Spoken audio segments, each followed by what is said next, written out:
Bonjour à tous et merci de nous rejoindre sur Futur TV pour cette nouvelle édition de la rédaction. Voici les titres de ce journal. Réunion du groupe international d'appui au Liban en marge de l'Assemblée générale des Nations unies à New York, un an après sa création. Objectif, faire le point sur les engagements pris par la communauté internationale. À la tribune de l'ONU, Tamam Salam appelle à une coopération régionale et internationale dans la lutte contre le terrorisme. Alors que John Kerry assure le Premier ministre de l'engagement de Washington à préserver la sécurité du Liban. Le Front Al-Nosra diffuse une vidéo dans laquelle il critique violemment le Hezbollah et les talibans. Les familles des militaires enlevés poursuivent leur mobilisation pour exiger la libération de leurs proches. Et à suivre également dans ce journal, la coalition internationale menée par les États-Unis frappe des cibles de l'organisation de l'État islamique dans la province syrienne de Homs pour la première fois depuis le début de sa campagne aérienne en Syrie. Un an après sa création, le groupe international d'appui au Liban s'est réuni en marge de l'Assemblée générale des Nations unies à New York. Présidée par le secrétaire général de l'ONU, Ban Ki-moon, cette conférence intervient dans le contexte de la crise syrienne et la menace de Daesh. Elle a permis de faire le point sur les engagements pris par la communauté internationale de soutenir la souveraineté libanaise, d'aider le Liban à renforcer les capacités de son armée et d'accorder une assistance aux réfugiés syriens ainsi qu'aux communautés les plus vulnérables. Écoutez. En cette période de turbulence régionale, le Liban demeure fermement attaché à la coexistence. Avec l'appui de la FINUL, l'armée libanaise contribue au maintien du calme sur la ligne bleue et l'application de la résolution 1701 du Conseil de sécurité.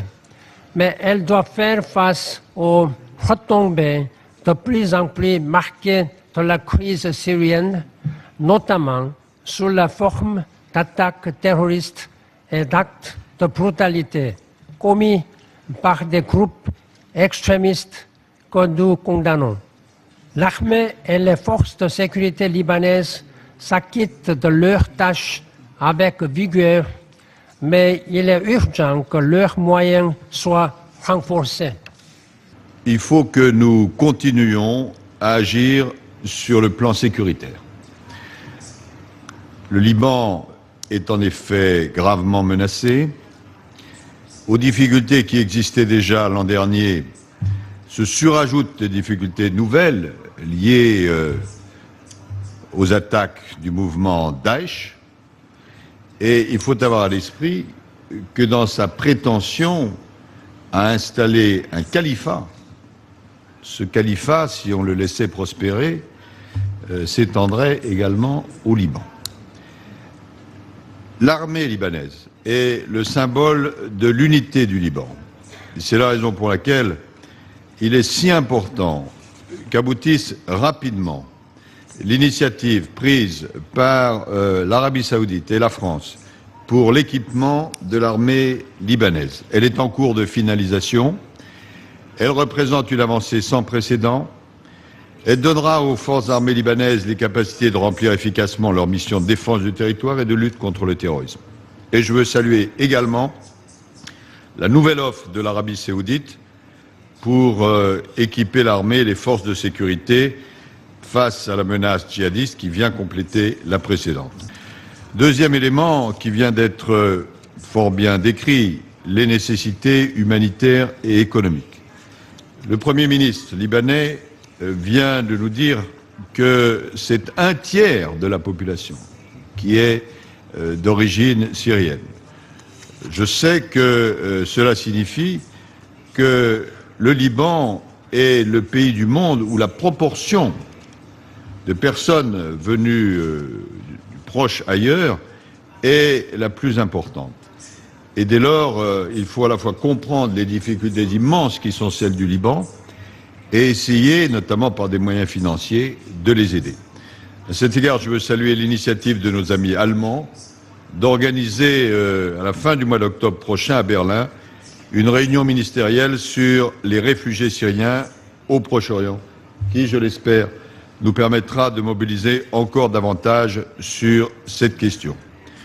Le troisième point, c'est la continuité des institutions. Comme l'a fort bien dit le Premier ministre libanais, il est urgent, et c'était votre dernière parole, Monsieur le Premier ministre, l'urgence, que les Libanais dépassent leurs différends en vue d'élire un président capable de les fédérer. Car si à toutes les difficultés économiques, humanitaires, sécuritaires, auxquelles les Libanais doivent faire face, ils ont en plus à supporter le coût de la division politique, eh bien, les choses deviennent hors de portée pour un pays ici que nous aimons tous, à la fois parce qu'il est le Liban et parce que c'est un symbole et un signe de ce qui doit rester, non seulement au Proche et au Moyen-Orient et partout, c'est-à-dire la capacité d'un État à rassembler des communautés diverses. Et puis, cette réunion, Tamam Salam a prononcé son discours devant l'Assemblée générale de l'ONU. Le Premier ministre libanais a accusé les groupuscules terroristes d'avoir saboté les efforts déployés pour négocier la libération des militaires libanais enlevés. Il a cependant assuré que le Liban tiendra son engagement à libérer les militaires tout en préservant le prestige de l'État. Salam a par ailleurs insisté sur l'importance de la coopération régionale et internationale dans la lutte contre le terrorisme. Et puis, évoquant le dossier des réfugiés syriens, le chef du gouvernement a indiqué qu'il s'agit d'une crise régionale, appelant la communauté internationale à partager ce lourd fardeau avec le Liban. Enfin, sur le plan interne, il a souligné la nécessité d'élire un nouveau président le plus tôt possible. Selon lui, le Liban est fier d'être le seul pays arabe dirigé par un chrétien, ce qui fait de lui un exemple de coexistence. Tamam Salam s'est également entretenu avec John Kerry en marge de l'Assemblée générale de l'ONU. Le secrétaire d'État américain a salué les efforts déployés par le gouvernement libanais pour faire face à l'organisation de l'État islamique aux frontières du pays. Il a également assuré à Salam l'engagement des États-Unis à préserver la sécurité et la stabilité du Liban face aux défis qui le guettent. Dans un instant, en direction Venise, la ville des amoureux est en pleine effervescence à quelques heures du très attendu mariage de George Clooney et Amal Hamaloudine.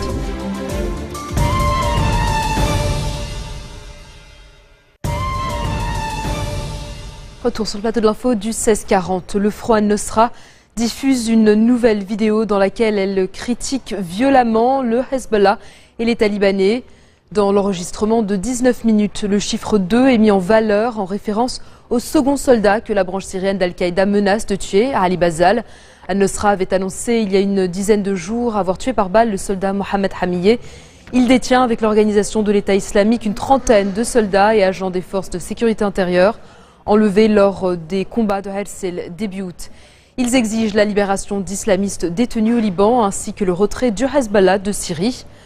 Pendant ce temps, les familles des otages poursuivent leur mobilisation pour exiger la libération de leurs proches.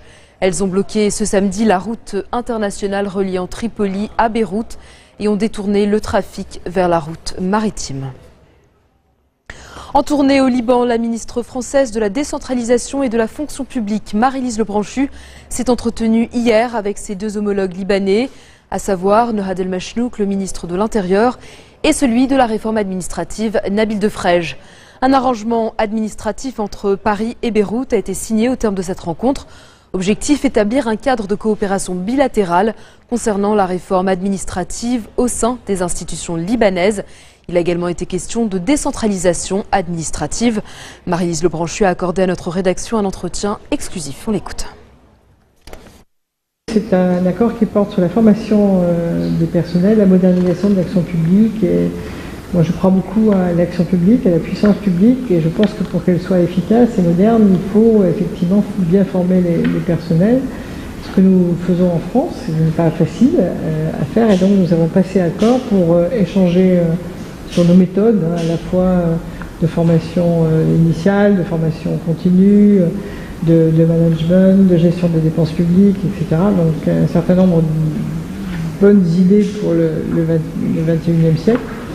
Et j'espère que ça portera ses fruits pour l'action publique. Mais on n'a pas oublié de doubler cet accord d'un accord qu'on a avec la formation des élus locaux et des formations des personnels territoriaux de France, pour que également on puisse travailler avec les personnels des municipalités et des fédérations de municipalités en attendant la loi de décentralisation. Ça ne coûtera pas très cher par rapport à ce qui est aujourd'hui. Nous, on a mis 600 000 euros sur la table pour un certain nombre d'actions. Il y aura un coût sur les déplacements des formateurs, sur les choses. Oui, 600 000 euros. Oui. Il y aura aussi des déplacements, je vous disais, des échanges de fonctionnaires. On va accueillir des fonctionnaires en stage à l'ENA, donc effectivement, il y a un coût sur les déplacements. Mais je pense que par rapport à la qualité de ce qu'on peut en attendre et de l'enthousiasme des personnels, de cette envie de se former, je pense qu'il y aura beaucoup de retours sur investissement en tout cas. Donc vous soutenez la décentralisation administrative pour une meilleure gestion, parce que les avis sont assez partagés au Liban, il y a des gens qui sont... Alors, moi je fais toujours attention à mes jugements, c'est-à-dire pour une meilleure gestion de la proximité. Je pense qu'aujourd'hui on a discuté avec mes homologues d'un certain nombre de questions concernant les stations d'épuration, les réseaux, l'eau, l'environnement. C'est vrai que les questions se posent, est-ce que c'est dirigé, est-ce que ces dossiers sont portés par l'administration centrale ou avec les collectivités locales? Aujourd'hui c'est avec les collectivités locales. Mais ils envisagent effectivement d'avancer sur la décentralisation. Mais il n'y a pas de sentiment d'urgence au Liban parce que le pays est quand même pas un très grand pays en termes de géographie. Donc aujourd'hui, il n'est pas impossible pour l'administration centrale de savoir ce qui se passe du nord au sud. D'abord qu'il faut renouveler la solidarité et la sollicitude envers les Libanais ou les Français au Liban bien sûr, mais les Libanais d'abord aussi, c'est très important. Besoin de solidarité, besoin de sollicitude, besoin sans doute d'un maximum de coopération, c'est dans ce temps un peu difficile. Et besoin de décisions claires de l'ONU, je pense que ça a été le cas la semaine dernière.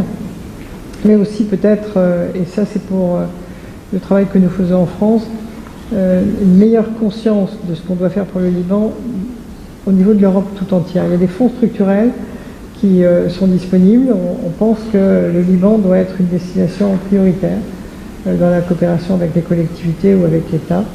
Il y a besoin vraiment d'une grande solidarité parce que sans le Liban, la situation dans cette grande région du monde serait encore plus dure. La coalition internationale menée par les États-Unis a frappé pour la première fois des cibles de l'organisation de l'État islamique dans la province syrienne de Homs, dans le centre du pays.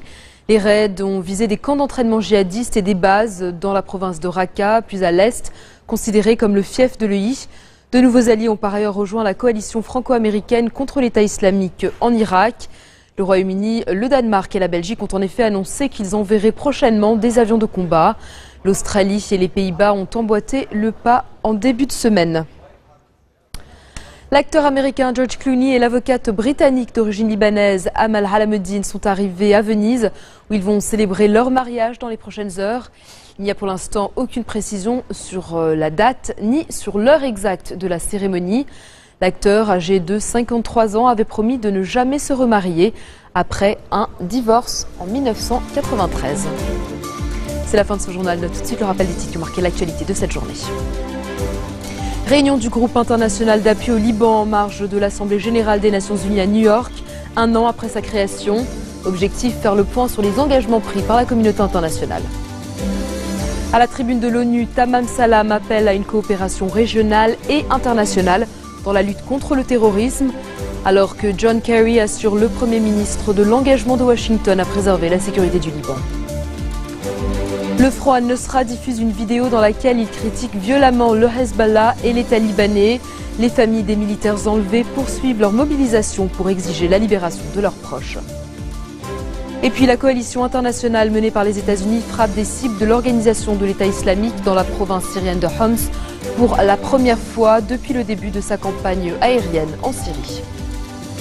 Merci de votre attention. Retrouvez-nous tous les jours à 16h40 heure de Beyrouth. Vous pouvez également nous suivre en ligne sur notre site web ou en téléchargeant notre application mobile. Excellente soirée à toutes et à tous.